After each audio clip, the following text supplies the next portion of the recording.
Howdy, peeps. Today, we're going to be talking about covenant dating, as opposed to the dating that most of us are aware of. Join the Journey Radio starts right now.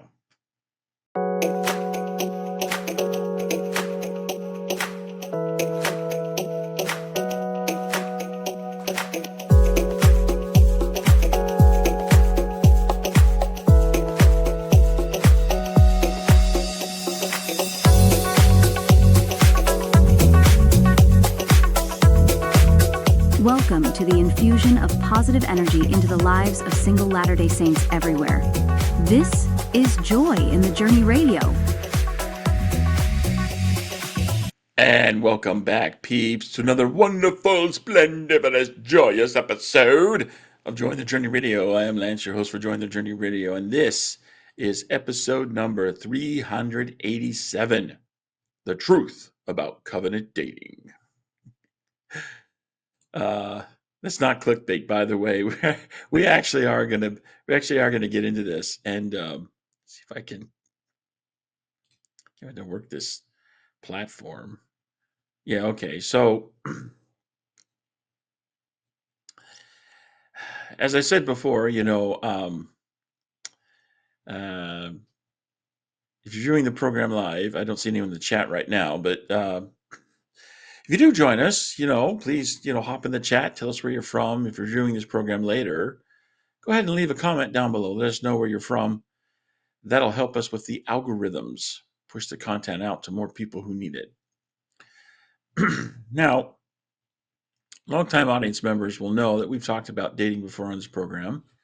And on this program, we've also talked about the differences between natural men and women on one hand and covenant men and women on the other. Today, we're going to talk about all these topics together because they're actually quite related to one another. And here's the truth. We're going to start out with this: the truth about covenant dating. Few LDS singles are actually doing it because the natural men or the natural woman drive the dating decisions of the vast majority of LDS singles. Now, before we get into that truth more deeply, I want to first review some basic principles with you, just to know we're all on the same page and we got the same contextual lenses we're using to view the issue. When it comes to dating, there are two types of dating because there are two different stages of the dating journey with dating in their name. The first is casual dating, and the second is exclusive dating. The names speak for themselves. Casual dating involves a low commitment level. Once the date ends, the partners have no more commitment to one another, hence the name casual. And they both revert back to the friendship stage. Unless, of course, something very bad happens. But let's think positive here. Now, on the other hand, exclusive dating involves a higher commitment level because once the date ends, the partners are still committed to one another, right? In order to enter this stage of the dating journey, you have to have an agreement to date, each other and only each other, hence the name exclusive. Contrarily, casual dating allows for multiple partners between people because that's all that's necessary for this stage of the dating journey. All you need is an agreement to go on a date. Now, for this episode of Join the Journey Radio, when we talk about dating, we're mostly talking about casual dating. It's not that covenant dating doesn't apply to exclusive dating, because it does, but covenant dating is actually practiced more in the casual dating stage than in the exclusive dating stage. And what exactly is covenant dating? It is dating with the mindset of the covenant man or the covenant woman. This brings us to review some of what we discussed earlier regarding the natural mindset versus the covenant mindset. Everyone is somewhere on a spectrum between two extremes: the natural mindset on one end and the covenant mindset on the other. The natural man and the natural woman prioritize this world and this life. They prize securing the best genetic material for spawning the next generation in this world. The covenant man and the covenant woman, on the other hand, prioritize the next world and life in eternity. They prize making and keeping sacred covenants above all else. It takes a lifetime to conquer the natural man or the natural woman. So it is little surprise that most LDS singles, many of whom still have substantial portions of their life ahead of them, have a long way to go in order to conquer the natural man or the natural woman. This is why I say the truth is the natural mindset drives the dating decisions for most Latter day Saint singles. They don't practice covenant dating, they practice natural dating. So, what exactly is the difference here? What would someone need to practice covenant dating? Since I've already presented to you a spectrum between the extremes of the natural mindset on one end and a covenant mindset on the other end, it follows that covenant dating exists more towards that covenant end. What exactly does that look like? Well, that looks like dating someone you might otherwise not date. Remember that I said earlier, when we mention dating, we're mostly talking about casual dating. So covenant dating looks like dating someone that you might otherwise not. But it could also look like dating someone that you would really want to date. The key is sharing the priorities of the covenant mindset and allowing those priorities to dominate dating decisions. As I mentioned earlier, the covenant mindset prioritizes making and keeping sacred covenants. That is more than just being an active Latter day Saint. There are people who want to date only members of the church because they're trying to maintain a cultural context for their life, but they're not really devoted to walking the covenant path. They haven't embraced discipleship as a lifestyle. Sure, they may hold a current temple recommend, but the covenant mindset is exactly what I just said, embracing discipleship of the Savior as a lifestyle. That's, I think, what it truly means to walk the covenant path. Prioritizing making and keeping sacred covenants in the casual dating context means giving greater weight to that quality when assessing who to invite on a date or what invitations to accept. Notice I said greater weight and not total weight. Covenant dating does not mean you can't have preferences. It just means you don't allow those preferences, especially when those preferences have a worldly character, to outweigh the more important quality of making and keeping sacred covenants. Now, understand where you are on the spectrum here between the natural mindset and the covenant mindset. As we've discussed before on this program, every one of us is somewhere in the middle between these two extremes, which means we're all actually both. We're both natural and covenant. We brethren all have the natural man and the covenant man within us. You sisters all have the natural woman and the covenant woman inside of you. The question is which of these two voices carries more influence?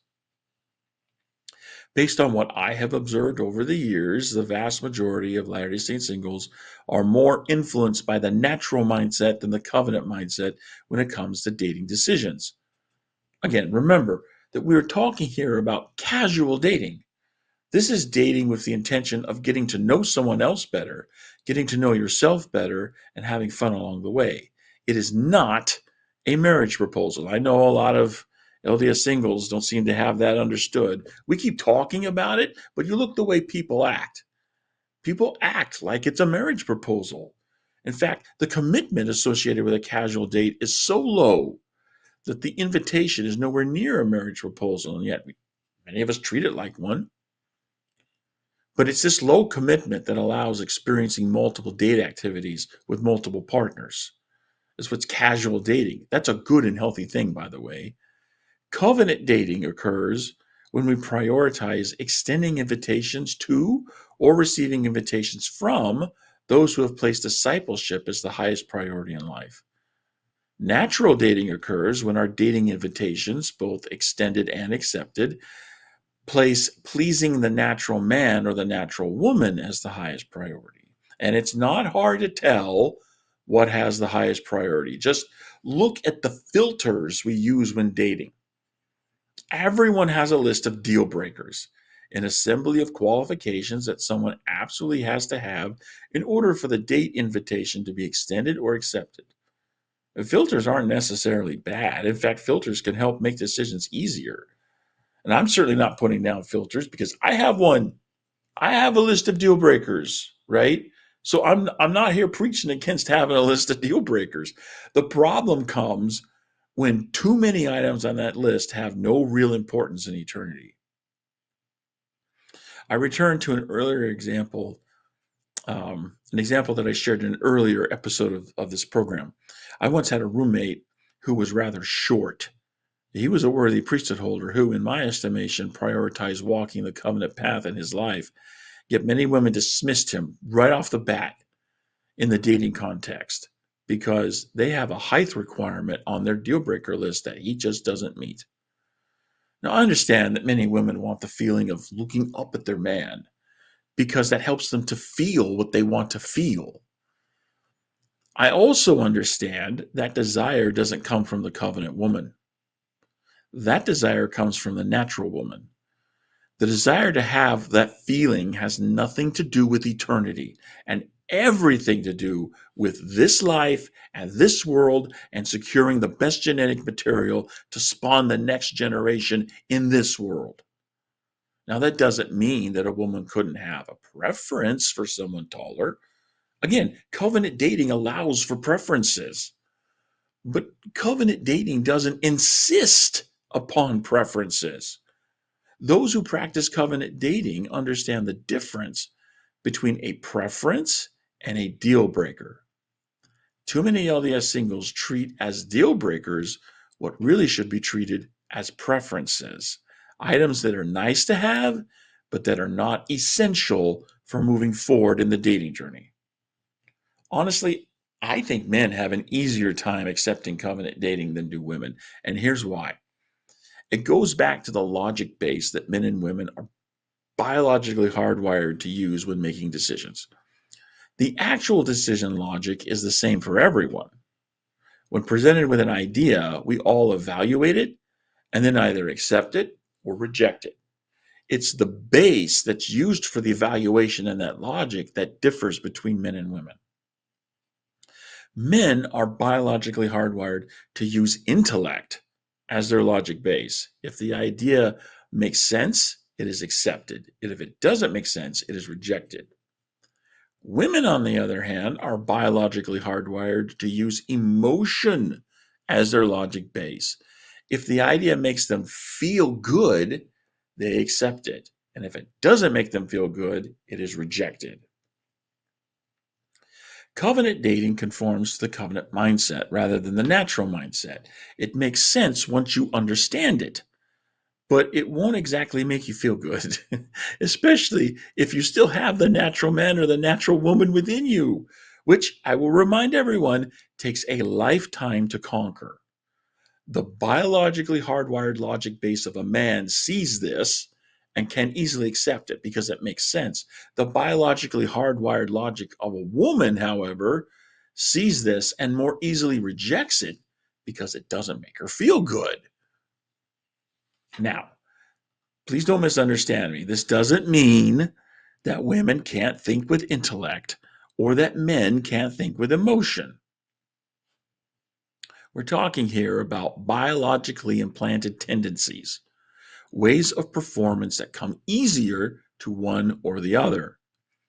And honestly, the best decisions involve both the head and the heart. When it comes to dating, the best decision is to partner with the Lord and follow the promptings of His Spirit when considering dating invitations.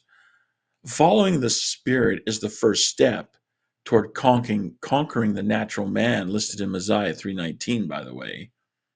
The next steps are to act against the natural inclination, meaning you actually have a date with someone that prioritizes discipleship, even though the natural man or the natural woman inside is screaming, oh, and you allow the power of Jesus Christ by which he wrought the atonement to change you so that you no longer want what the natural man or the natural woman wants, but that you want what the covenant man or the covenant woman wants. When you reach that point, you'll be much closer to the covenant end of the spectrum. And the qualities that this world prizes, like having someone meet a particular height requirement, for example, you won't want anymore. You'll still see it, of course, but you won't have any desire inside of you to have that. Your only desire will be to embrace the things of eternity and the world to come. And that will bring you more joy in your journey. Well, peeps, that's everything for this episode of Joy in the Journey Radio. I'm not seeing anyone here in the chat. So thanks to everyone for participating.